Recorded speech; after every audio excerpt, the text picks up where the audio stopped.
The auto industry is an extremely challenging business with numerous competitors vying for market share and hoping that such share will translate into revenues and eventually into profits for shareholders.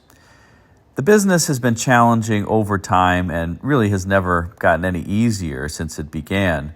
As a consequence, this means that even in the best of times, the top companies are making about 5 to 10 cents profit for every dollar of revenue that they bring in. In other words, for every dollar of revenue, there's just a nickel or a dime left over for profit. As a consequence, many people criticize automakers for what they view as myopic decisions. However, when you only have 5 to 10 cents to work with for every dollar of revenue, it's very challenging to make optimal decisions that will, number one, ensure that you're delivering great products to customers, and number two, making sure that you can continue to do so into the future because you have profits to reinvest in technology that you can later bring out in a number of years. Absent those profits, it becomes impossible to deliver value-leading products to customers, and consequently share goes down. And when share goes down, profits go down. And you find yourself in the middle of a vicious cycle. Again, it's an extremely challenging, intensely competitive business, perhaps unlike any other out there, because of the level of competition and the level of research and development, as well as capital expenditures, that must be deployed in order for companies to be successful over the long term. As a result, some companies do make interesting decisions when it comes to attempts to improve profitability.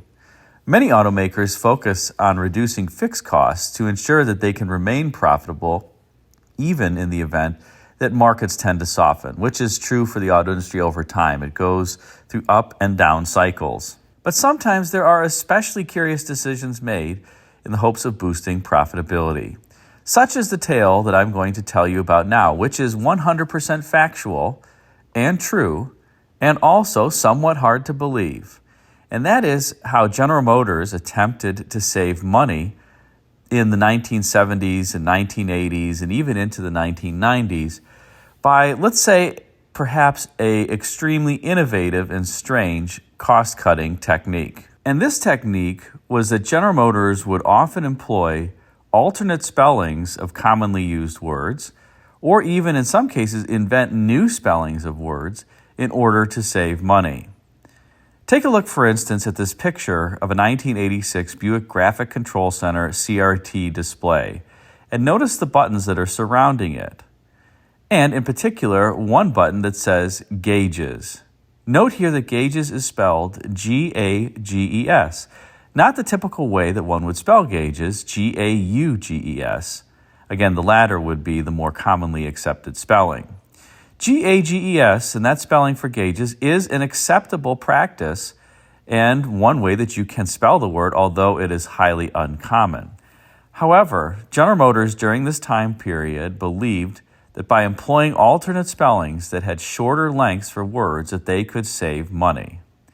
Yes, that's true. Save money, you say. How could you save money by spelling a word with one less letter? Well, the thought process was that every time somebody in the company had to type the word gauges, or even when they typed gauges, remember back in the mainframe days that every single letter required memory storage on the mainframe, that people would be saving keystroke time, you'd be saving space on paper, and you'd be saving memory in computer banks if you spelled gauges, G-A-G-E-S, as opposed to G-A-U-G-E-S.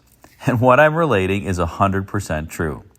General Motors, in fact, had style guides published at the time that published some of these alternate spellings and encouraged people to use them in order to save money and become more efficient in their work. Another example of this cost savings that General Motors employed was that on any large memo that you were distributing during the 1970s and 1980s, you were to affix what was called a buck slip to the top of the memo, which summarized the overall contents and findings as well as the distribution. Now, the buck slip was a piece of paper that I can't recall the exact dimensions, but it was about 4 by 8 inches, so smaller than a piece of paper, but still decent size. And on that piece of paper, as I mentioned, you were supposed to put your key conclusions, findings, and a summary of the distribution to which the memo was going to be sent. Now, that sounds like a great idea in that somebody could pick up a stack of papers, read the buck slip, and really understand what the contents of the entire document said very quickly. However, it begs the question of why one could not write the memo itself in a more short form and more expedient form so that one could just read it and understand the conclusions, as opposed to having to summarize everything on this little buck slip and then attach that to the front end of the memo.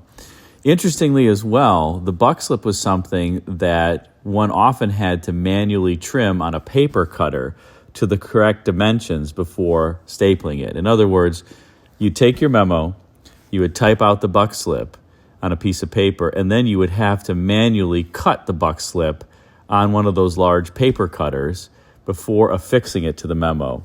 It just doesn't sound like a model of efficiency, but that was common practice at General Motors, particularly in the 70s, 80s, and I would say even into the early 90s when distributing memos before email really came along. But perhaps the most strange element of cost cutting that General Motors employed during this time is back to that alternate spellings. Well, in some cases, there just wasn't an alternate spelling that enabled for greater expediency. And in some cases, General Motors would actually invent a new spelling of a word so that people could allegedly become more efficient. And the most prominent example I can think of when it comes to General Motors doing this is the word employee, and that General Motors invented a new spelling for that word.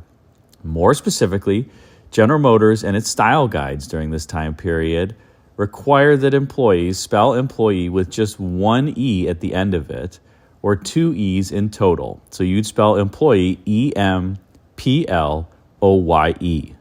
and you'd omit the second E.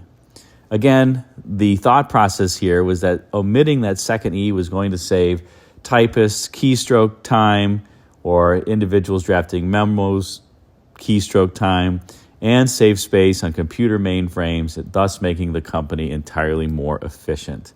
But to do so, GM invented a new spelling of a word. And again, this was published in GM style guides, and anywhere you went in GM, if there were an employee award, for an example, that was being given to somebody, they would spell employee with just one E at the end, two E's overall. No, I'm not kidding. This is 100% true.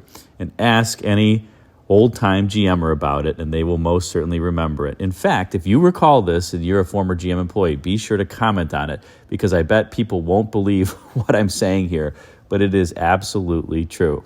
Now, whether or not spelling employee with one E at the end actually saved time is debatable, because I have to imagine that, especially when this was first introduced, people would end up typing employee with that second E at the end and then having to go back and delete it, which probably ended up taking more time than just spelling it with two E's at the end to begin with. But this was common practice, as I said, at General Motors, at least during the 70s, 80s, and all the way into the early 1990s.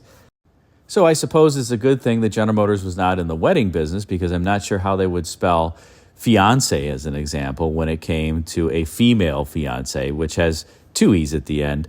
And I guess you would just be completely confused as to whether or not the fiance were male or female.